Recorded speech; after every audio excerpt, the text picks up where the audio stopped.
पूरा बढ़िया हुआ। पूरा बढ़िया हुआ यस, इसका काम इधर बढ़िया होता है। मैं आज आपके बीच लाया हूँ टाटा इंट्रा, जो आज का दिन में बहुत खतरनाक गाड़ी होते जा रहा है मैकेनिक लोग के लिए और साथ में गाड़ी ओनर के लिए भी, क्योंकि बहुत परेशान कर रहा है। ठीक है, तो मैं चाहता हूँ इनका कुछ बीमारी को मैं सॉल्व करके आप लोगों को बीच दूँ, ताकि आप लोगों को भी काम करके जो कस्टमर गाड़ी खरीदते हैं उनको आप प्रॉब्लम से बाहर निकाल पाए।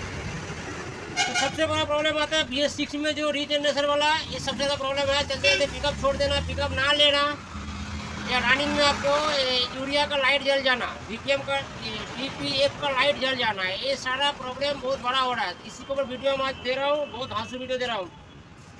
तो पहले आप फोटो निकालिए, पहले आप इसको बीमारी पहले इनसे पूछते हैं ड्राइवर साहब से। आइए, अगर आप बताइए आपको क्या दिक्कत है, बच्चा टेबलेट काटे नहीं आया तो कैसे दिक्कत हो रहा है बताइए। गाड़ी चेक इंजन का लाइट जलने से 60-65 का ऊपर गाड़ी नहीं उठता है। गाड़ी दिक्कत सही नहीं। गाड़ी चेक इंजन लाइट जलने के बाद 60-65 के ऊपर नहीं उठ रहा है। ठीक है, ये प्रॉब्लम है उनको। तो इसमें हम काम कर रहे थे। तो बीमारी कभी भी आप लोग एक ही बता दें, मैं जो वीडियो बना के दे रहा हूँ इसी पे आपको पूरा फोकस नहीं डालना है। ठीक है, ये गाड़ी जब मेरे पास आया है तो अभी जो बीमारी फाइनल इनको निकला है वो बीमारी शुरू में दिखाई नहीं रहा था। अब नहीं दिखा रहा था, इसका भी कारण है। जब मेरे पास आया तो मैं इनको पहले देखा, टार्बो का जो वेस्ट गेट है, जो टार्बो के नीचे एक्सीलरेटर लगा रहा था, वो काम ही नहीं कर रहा था। ठीक है, तो उसको इलेक्ट्रिक का लाइन चेक किया गया है तो लाइन प्रॉब्लम था। तो इनका एक मेन फ्यूज होता है जो बाएं साइड, सामने चक्का के पीछे का तरफ बाएं साइड में लगा हुआ है, पहले उनको ठीक किया गया। उनको करने के बाद एक्सीलरेटर को क्लियर किया गया। ठीक है, वहाँ तक ठीक हो गया। वहाँ तक ठीक होने के बाद अब दिखा रहा है लैम्डा सेंसर 1, 2, उसका एक फॉल्ट कोड आ गया। हो सकता था मैं वीडियो आपको मैं फॉल्ट कोड आपको दे दूं। तो उनको हम लोग क्या किए, खोल के साफ़ा किए। साफ़ा करने के बाद जो अभी जो फॉल्ट आया वो आया रीजनरेशन का, हाई दिखा रहा है। इनको आपको हम पूरा हिंदी में समझा देंगे, जो आपको इस चैनल में लिख कर आएगा उसमें हिंदी में क्या होगा।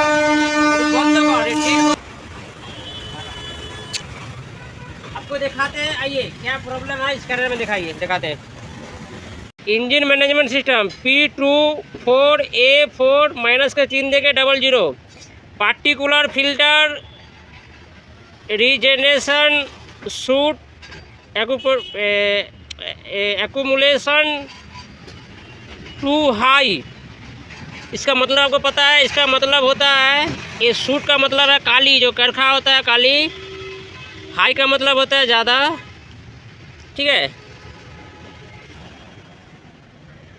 Particular filter regeneration soot accumulation too high, इसका आपको हिंदी में हो जाएगा कण फिल्टर प्रतिबंध का कालिक संचय बहुत अधिक। इसका मतलब ये होगा, यानी कि ये फिल्टर है DPF फिल्टर, जो साइलेंसर बॉक्स, ये बहुत ज़्यादा काली को संचय करके रखा हुआ है। इसका मतलब वो होगा। ठीक है, और नीचे में आपको दिखा रहा है P0299 माइनस का चिन्ह देके 92, यह turbo charge A under boost condition में है ये। ठीक है, परफॉर्मेंस ऑफ इनकरेक्ट ऑपरेटिंग, यानी कि ठीक से ऑपरेटिंग नहीं कर रहा है। इसको तो हम करेंगे। इसका मतलब हुआ, इसका मतलब हिंदी में होगा आपको turbo charge A under boost स्थिति प्रदर्शन या गलत संचालन, एक गलत संचालन हो रहा है या काम नहीं कर रहा है। ठीक है, इसका हिंदी में ये वाला हो जाएगा आपको। और एक और फॉल्ट कोड आप देख रहे हैं, जो फॉल्ट कोड होगा P2463 माइनस देके 00 एक्यूमुलेशन। इसका मतलब आपको हो जाएगा पार्टिकुलेट फिल्टर प्रतिबंध काली, यानी संचय। वही ऊपर में जो देख रहे हैं वही नीचे भी है, यानी कि DPF बॉक्स जो है ये प्रतिबंध काली, जो काली सूटेबल नहीं है, वो काली को संचय करके रखा हुआ है और उसको खाली करना होगा। तो जब आपको इस तरह का प्रॉब्लम आता है तो आपको रीजनरेशन गाड़ी में करना पड़ता है। ठीक है, बढ़िया होगा। ठीक है, तो मेरा वीडियो जो बन रहा है जिस चीज़ के लेकर के मैं चाहता हूँ हर कोई एजुकेटेड बने और ज्ञानी बने, तो ये काफ़ी है, हो जाएगा आप लोगों को। मगर दोस्त मुझे इतना कुछ करने के बाद एक लाइक ज़रूर देना चाहिए, तो एक लाइक ज़रूर दे दीजिए हमको। चैनल को सब्सक्राइब कर लीजिए। इस तरह का वीडियो देखने के लिए बेल आइकन को क्लिक कर लीजिए, ताकि मैं जब भी इस तरह का वीडियो अपलोड करूं आपके पास सबसे पहले पहुंचे। और अपने जान पहचान वाले को शेयर जरूर कर दीजिए। गाड़ी ओनर है, आपको परेशानी हो रहा है, मिस्त्री को शेयर कीजिए, ठीक है, तो इसमें ठीक रहेगा। अब आपको मैं दिखाता हूँ रीजनरेशन करके दिखाता हूँ। उसके बाद ये प्रॉब्लम आ रहा है कि नहीं वो दिखाता हूँ। तो रीजनरेशन का वीडियो जो होगा इसका लिंक में आपको मिलेगा, ठीक है, मगर इसके साथ रीजनरेशन का वीडियो नहीं मिलेगा। रीजनरेशन करने के बाद ये प्रॉब्लम आ रहा है कि नहीं उसको आपको हम दिखाएंगे, ठीक है। तो रीजनरेशन किस तरह किया जाता है उसको देखने के लिए आपको मेरा इस वीडियो का लिंक पे क्लिक करना होगा। आइए,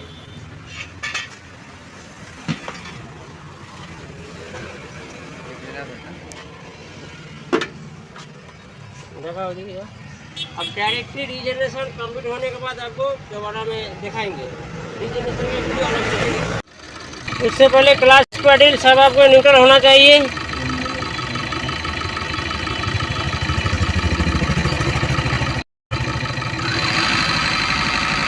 और इंजन का आरपीएम हाई हो गया, देख रहे हैं। हालांकि मीटर में आरपीएम काटा नहीं है, इंजन का आरपीएम हाई हो गया, ठीक है। तो अभी रीजनरेशन स्टार्ट हो गया। ये चलेगा लगभग 15 मिनट तक रीजनरेशन चलेगा। देखते फिर क्या हो रहा है। चैन से सोना तो आप लोग जाग जाइए। चैनल सब्सक्राइब कीजिए, लाइक कीजिए, शेयर कीजिए, कमेंट कीजिए। रीजनरेशन कंप्लीट हो गया। कंप्लीट होने के बाद गाड़ी को हम लोग 3-4 किलोमीटर चलाए हैं, तो पिकअप ठीक है। ड्राइवर साहब से थोड़ा अपडेट लेंगे। ड्राइवर साहब बताएंगे पहले क्या था और अभी क्या है। तो ड्राइवर साहब अब थोड़ा बताइए क्या कंडीशन है गाड़ी का आपका। अब थोड़ा ड्राइवर साहब से थोड़ा पूछते हैं इनसे क्या हुआ, ठीक है कि नहीं, तो कैसा लगा गाड़ी। अब जो आए तो गाड़ी ठीक हुआ आपका? थोड़ा जोर से बोलिए, जोर से बोलिए। गाड़ी तो ठीक हुआ, पहले जैसा पिकअप थोड़ा बढ़िया हुआ है। थोड़ा ना पूरा बढ़िया हुआ, पूरा बढ़िया हुआ। इसका काम इधर बढ़िया होता है। चलिए, अब कौन बोला मेरा नाम, कोई बताया था कि यहाँ पे जाओ? नसीम भाई बोला, किशोर भाई के पास जाओ। चलिए, उनका बात सुनकर फिर से रिटर्न मेरे पास आया, क्योंकि पिकअप का प्रॉब्लम फिर हुआ। तो इनका जो वेस्ट गेज कंट्रोल करता है टार्बो वाला वैक्यूम मॉड्यूलर, वो डिस्टर्ब था, उनको मैं चेंज किया। मगर उसको चेंज करने के बाद, हालांकि मैं सेकंड हैंड दिया था, फिर से दोबारा डिस्टर्ब हुआ। उसके बाद नया लगाया गया, उसके बाद और गाड़ी अभी ठीक हुआ। इसी के साथ मैं इंद्रजीत पासवान विदाई लेता हूँ। फिर मिलेंगे और भी बेहतरीन टॉपिक के साथ। नमस्ते दोस्त, सत श्री अकाल और सलाम।